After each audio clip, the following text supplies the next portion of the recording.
Hai guys, selamat datang kembali di channel Oyen GG. Di video kali ini kita akan melanjutkan cerita Donghua, Battle Truck The Heaven. Ayo langsung aja ke alurnya. Saya harus mengatakan bahwa sebagian besar alam Suanjin cukup gemuk. Xiaoyan tertawa dan menghitung penghasilan yang diperoleh masih cukup banyak uang. Dan Xiaoyan telah menghasilkan pilki asal hampir 10 juta dari banyak cincin ini. Panen ini membuat Xiaoyan sangat puas. Lagi pula di Istana Surgawi Pil, Xiaoyan berhasil mendapatkan 5 juta Divine Origin Kipil dengan menipu dan menculik. Sekarang, Xiaoyan telah memanen 10 juta Divine Origin Kipil sekaligus. Itu hasil panen. Selain Senjuan Kipil, ia juga memperoleh banyak bahan dan sumber daya. Ada banyak keterampilan bertarung, tetapi tidak ada keterampilan bertarung yang dapat dipentaskan. Umumnya, keterampilan bertarung tingkat keberuntungan tidak diwariskan dalam bentuk gulungan. Pada dasarnya, tidak akan diteruskan ke dunia luar. Bagaimanapun juga, keterampilan bertarung tingkat keberuntungan sangat jarang, dan warisan akan sangat ketat. Secara keseluruhan, keuntungan terbesar adalah sumber daya yang hanya dibutuhkan seperti Senjuan Kipil. Bagaimanapun, perang sangat bergantung pada sumber daya. Meskipun mungkin Senjuan Kipil yang dapat dikumpulkan Xiaoyan sekarang hanya setetes dalam ember untuk perang nyata. Tapi tidak peduli seberapa banyak atau sedikit, Xiaoyan masih melakukan yang terbaik untuk membuat persiapan. Setelah sekian lama berlalu, sebuah planet besar dan indah muncul di depan Xiaoyan. Seluruh bintang berwarna-warni dan terlihat sangat indah dari luar. "Sioxing, kami di sini." Permaisuri mengangkat kepalanya untuk melihat bintang indah di depannya dan berkata dengan sedikit senyum. Matanya penuh kenangan. Sioxing adalah pertama kalinya dia bertemu Yang Mulia. Xiaoyan mengangkat kepalanya dan melihat bintang yang besar dan indah ini. Permaisuri berdiri pada saat ini. Air mata berlinang di matanya yang indah. Dan dia sepertinya mengingat masa lalu antara dia dan keagungannya. Sioxing berada dalam kabut. Ada ribuan gunung berdiri, dipenuhi awan dan hujan. Dan hujan di setiap daerah memiliki mata yang berbeda, yang membuat orang merasa sangat aneh. Tapi setelah memasuki tempat ini, Xiaoyan merasakan niat membunuh yang kuat. Dan segera melihat ke arah niat membunuh dan melihat sesosok tergantung di tengah hujan berkabut dengan tangan berlipat. Dengan pedang di belakangnya, punggungnya langsung menghadapi Xiaoyan dan permaisuri. "Sparring partner, ada di sini lagi. Aku akan menunggumu di sini." Permaisuri tersenyum. Xiaoyan tertegun ketika mendengar ini dan melihat tubuhnya di kejauhan. Sedangkan untuk permaisuri, setelah selesai berbicara, transformasi kelinci Pingyun membawa permaisuri dan menghilang ke dunia berkabut dan berlama-lama dalam hujan berkabut. Pada saat ini di udara, hanya Xiaoyan dan Yuan Duan yang tersisa dengan punggung menghadapnya dengan pedang di tangan mereka. "Apakah kamu siap?" Suara itu perlahan datang dari sosok itu. Xiaoyan bingung ketika dia mendengar kata-kata itu dan bertanya dengan bingung, "Apa yang kamu siapkan?" "Ambil pedangku," sosok itu berkata dengan suara yang dalam. Seolah-olah nadanya mengandung niat pedang, memberi orang perasaan dari ketegasan. "Aku tidak mengenalmu, jadi mengapa berkelahi?" Xiaoyan sedikit mengernyit. "Jika kamu ingin masuk ke Xiaoxing, ini adalah aturan masuk bintang," kata sosok itu. Xiaoyan tertegun sejenak, lalu tersenyum kecut. "Aturan aneh macam apa ini? Bisakah seseorang memenuhi syarat untuk memasuki bintang ini hanya dengan kekuatan?" Seolah-olah dia tidak punya pilihan. Xiaoyan merentangkan telapak tangannya ke arah 8 penguasa Suan di belakangnya. Pada saat ini, hujan di udara tiba-tiba berhenti. Keduanya tahu itu, dan mereka hampir menembak bersama. Duar! Suara logam dan besi yang bertabrakan dalam kabut dan hujan di sekitarnya terguncang berputar-putar. "Kenapa kamu tidak menggunakan Origin Ki?" tanya Xiaoyan. Sosok itu tidak mengangkat kepalanya, tetapi menjawab dengan lembut. Jika kamu menggunakan Yuan Qi sekarang, kamu tidak akan bisa menangkap pedangku. Xiaoyan tidak membantah, karena dia tidak bisa tidak mendeteksi kekuatan orang di depannya sama sekali. Aura dan fluktuasi tubuhnya ditekan ke tingkat yang sangat rendah, sehingga Xiaoyan tidak mungkin mengetahuinya. Tetapi, kaki Xiaoyan memancarkan gelombang energi asal, itu tidak lemah.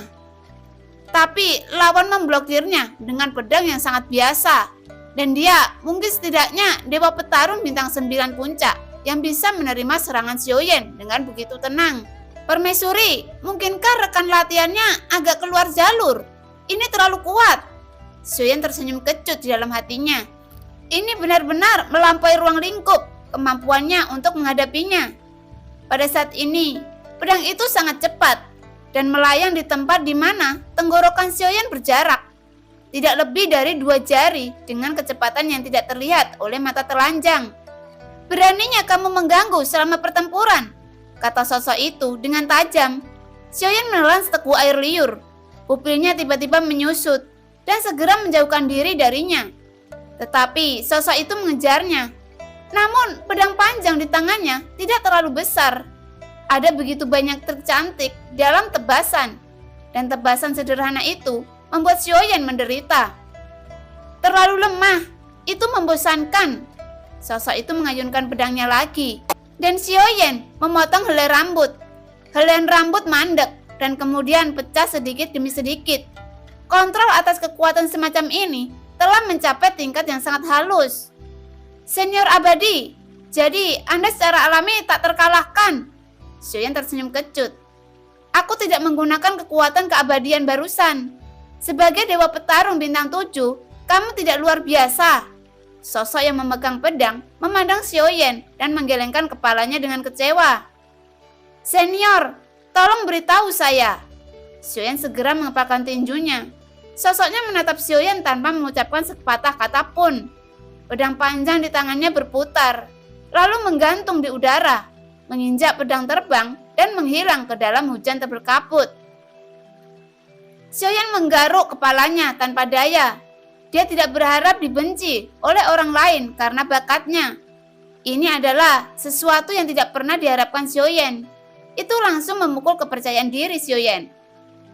Bakat dan pemahaman sedikit lebih lemah. Tapi aku hampir tidak bisa menganggapmu sebagai murid terdaftar dari Pavilion Sioxing. Datanglah ke Pavilion Sioxing untuk melapor. Suara sosok yang menghilang datang dari kejauhan, dan Xiaoyan tertegun saat mendengar kata-kata. Apa? Kekuatan Dewa Pejuang Bintang 7 hanya dapat dihitung sebagai murid terdaftar? Xiaoyan tidak bisa membayangkan pembangkit tenaga monster seperti apa Pavilion Sioxing ini. Dia tidak punya pilihan selain pergi ke Pavilion Sioxing, sesuai dengan petunjuk sosok yang telah menghilang. Xiaoyan mengikuti arah di mana sosok itu menghilang, dan Xiaoyan juga mengubah posisinya. Sosok tersapu sebagai cahaya. Di bawah kabut dan hujan, sebuah gunung berdiri dengan megah. Tidak ada istana atau sekte dalam imajinasi Xiaoyan, tetapi hanya sebuah desa kecil yang tidak terlihat terlalu besar. Keberadaan yang sangat biasa. Xiaoyan memiliki ekspresi yang aneh. Jian Xiangyang, apakah ini nama murid yang kamu sebutkan?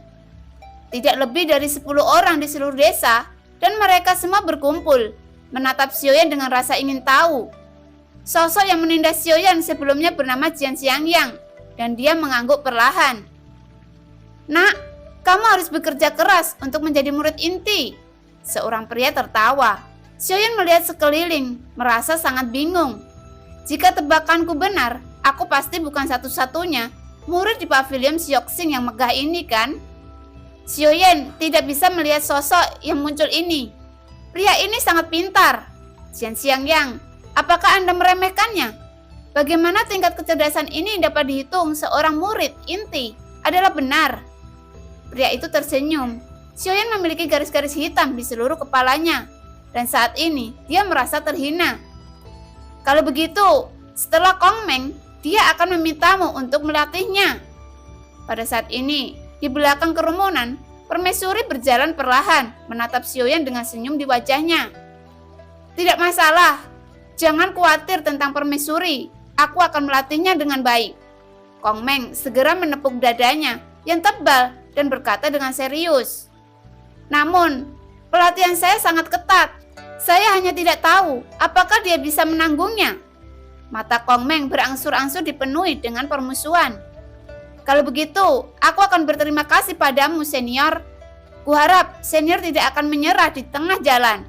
Xiaoyan berkata sambil tersenyum. Kong Meng sedikit terkejut ketika mendengar kata-kata itu, dan kemudian tertawa terbahak-bahak. Sungguh anak yang sombong, aku sangat menyukainya. Karena itu masalahnya, jangan buang waktu. Senior, ayo mulai latihanmu, kata Xiaoyan segera. Kong Meng memandang Xiaoyan, matanya menjadi semakin tertarik. Lalu dia perlahan-lahan mengepalkan kelima jarinya dan berkata dengan serius. Sebelum itu, biarkan aku menguji seberapa kuat dirimu. Lihatlah kekuatan fisikmu, itu benar. Lalu lawan aku dengan tubuhmu. Kong Meng berkata. Xiaoyan mengangguk sedikit. Tepat ketika kata-kata itu jatuh, Kong Meng melangkah maju dengan ganas dengan kakinya dan mengangkat tinjunya yang seperti gunung untuk memberbadan Xiaoyan. Pertempuran akan segera pecah. Semua orang menyerah pada keduanya satu demi satu dan menatap Xiaoyan dengan penuh minat. Permaisuri, siapa dia? Seorang wanita dengan sosok genit bertanya dengan curiga. Dia tinggi dan bisa memanjat awan. Dengan kepala menunduk dan jari kakinya tidak terlihat, sosoknya dibesar-besarkan dan menarik. Dia, aku tidak terlalu tahu, tapi lambat laun kamu akan mengetahuinya. Permaisuri segera menunjukkan senyum misterius, dan semua orang terdiam setelah mendengar kata-kata itu, dan hanya bisa melihat dua orang yang bertarung dengan sengit. Duar-duar! Saya melihat sosok keduanya terjalin. Tinju mereka seperti angin, dan dalam sekejap, tinju jatuh seperti hujan. Tinju keduanya bentrok dengan gila-gilaan, dan ekspresi wajah Kong Meng menjadi semakin bersemangat. Itu bisa mengimbangi kecepatan tinjuku, lumayan. Hanya saja, tinju itu masih memiliki kekurangan dalam kekuatannya. Duar! Kemudian, Kong Meng meninju Xiaoyan, lalu bertepuk tangan dan menatap Xiaoyan. Bakatnya masih bagus. Pelatihan hari ini selesai dan sudah waktunya makan malam. Kong Meng berhenti melawan Xiaoyan. Semua orang bubar satu demi satu. Suara teredam terdengar. Tinju yang dipukul di luar pavilion Sioxing terdengar terus-menerus. Tetapi ketika waktu latihan, Kong Meng tidak akan pernah terlambat. Kong Meng, bagaimana perasaan tentang murid ini? Permaisuri bertanya kepada Kong Meng yang sedang makan besar. Tidak buruk, tidak buruk. Ketekunan itu sulit. Puji Kong Meng sambil tersenyum. Oh, itu bagus. Permaisuri tersenyum seperti bunga. Tentu saja, ini masih jauh lebih buruk dariku. Beberapa hari kemudian, Permaisuri melihat Kong Meng dan makanan di depannya, dan dia sepertinya tidak nafsu makan. Kong Meng, bagaimana latihannya? Tidak buruk, kata Kong Meng. Namun ekspresi wajahnya sedikit kaku. Kong Meng tidak akan mengatakan bahwa Xiaoyan telah menguasai triknya dalam waktu singkat. Jika dia tidak menggunakan kekuatan nyata, Kong Meng tidak akan bisa mendapatkan keuntungan apapun dari tangan Xiaoyan. Sepertinya saya harus menunjukkan kekuatanku yang sebenarnya untuk menghadapinya. Mata Kong Meng menjadi tegas saat dia berkata, dengan kekuatanku yang sebenarnya, aku bisa mengalahkannya. Kong Meng bergumam dengan suara rendah dengan ekspresi malu di wajahnya. Apa katamu? Tidak apa-apa. Kong Meng berbatuk 2 kali. Wajahnya pucat. Ngomong-ngomong, orang ini benar-benar bekerja keras. Kong Meng tersenyum asam dengan ekspresi yang sepertinya akan menangis. Sekitar sebulan kemudian, Kong Meng duduk di kursi dengan tatapan kosong. Matanya berkaca-kaca. Ada apa, Kong Meng? Sepertinya kamu dalam keadaan buruk. Dan kamu sepertinya telah kehilangan banyak berat badan. Permaisuri datang untuk menanyakan situasi pelatihan Kong Meng dan Xiaoyan lagi. Pada saat ini, Kong Meng mata berkeliaran, seolah-olah dia telah kehilangan jiwanya. Tidak apa-apa. Apakah kultivasimu tidak bagus? Sangat bagus. Setelah Kong Meng selesai berbicara, dia pergi dengan putus asa. Melihat Kong Meng yang pergi, kelinci Bingyun di lengan permaisuri berkata perlahan, "Permaisuri, mata kirinya biru dan dia terlihat seperti dipukuli." Setelah waktu yang tidak diketahui, Xiaoyan mencari Kong Meng di desa. "Yuan apakah kamu melihat senior Kong Meng?" Xiaoyan mencari-cari, tetapi tidak menemukan Kong Meng. Sebaliknya, dia menemukan permaisuri yang tampak santai. "Apakah dia tidak melatihmu?" Permaisuri bingung. Xiaoyan menggelengkan kepalanya. "Senior Kong Meng terlalu kuat. Di bawah pelatihannya, kekuatan fisik saya menjadi lebih kuat." Xiaoyan berkata dengan gembira. Dari 18 nadi guntur dari jantung guntur, 2 yang baru dibuka dan 20 nadi guntur dari jantung guntur muncul hampir terbuka. "Permaisuri, itu tidak baik." Pada saat ini, seseorang bergegas. "Apakah ada yang salah?" Permaisuri menoleh dan orang ini memegang catatan. "Kong Meng, dia lari dari rumah." Permaisuri dan Xiaoyan menoleh pada saat yang sama ketika mereka mendengar kata-kata itu. Permaisuri mengambil catatan itu dan segera menutup mulutnya dan mulai tertawa. Ada kalimat pendek yang tertulis di catatan itu. "Penyakit serius." Dia berkata, "Cukup sudah. Xiaoyan telah benar-benar melampaui saya." Dan dia juga mengatakan bahwa jika Xiaoyan tidak memukul saya dengan pukulan, itu tidak dianggap kultivasi yang berhasil. Xiaoyan menolak melepaskan saya dan terus memukuli saya tanpa henti. Aku jadi gila. Semuanya, aku tidak akan kembali sampai dia pergi dari sini. Xiaoyan juga mengambil catatan itu, dan dia juga sedikit bingung. Senior Kong Meng terlalu sopan. Kita semua membuat kemajuan satu sama lain. Tidak, aku merasa nafasnya masih di pavilion Sioxi. Pada saat ini, Xiaoyan melepaskan kekuatan jiwanya, dan permaisuri mengulurkan tangannya untuk menghentikannya. Tetapi Xiaoyan menghilang di saat berikutnya, dan Kong Meng mengeluarkan teriakan melengking di tempat tersembunyi tertentu. Aku tidak punya apa-apa untuk mengajarimu lagi. Kenapa kamu memukulku dengan karung pasir? Jika ini terus berlanjut, hati abadiku akan hancur berkeping-keping. Xiaoyan menarik Kong Meng keluar di udara. Tatapan semua orang berkumpul dan melihat dengan tidak jelas. Senior Kong Meng, jangan bercanda. Junior belum belajar 1/10 dari Anda, dan pelatihan belum berakhir. Senior, Anda tidak bisa menyerah di tengah jalan. Suara Xiaoyan keluar, dan Kong Meng hampir menangis, dan suara ceritanya tidak ada habisnya. Dan ketika semua orang mendekat untuk melihat pemandangan mengejutkan ini, tinju ke daging tanpa cacat, setiap pukulan mendarat di tubuh Kong Meng. Hidungnya memar dan wajahnya bengkak, tetapi Kong Meng tidak menggunakan kekuatan aslinya. Jika dia menggunakannya, dia mungkin akan kehilangan wajahnya sepenuhnya. Senior, apakah kamu merasa kekuatan di atas tinjuku masih cacat? Biarkan aku mengucapkan selamat tinggal. Kali ini, Kong Meng benar-benar lari dari rumah, kehilangan muka dan patah hati.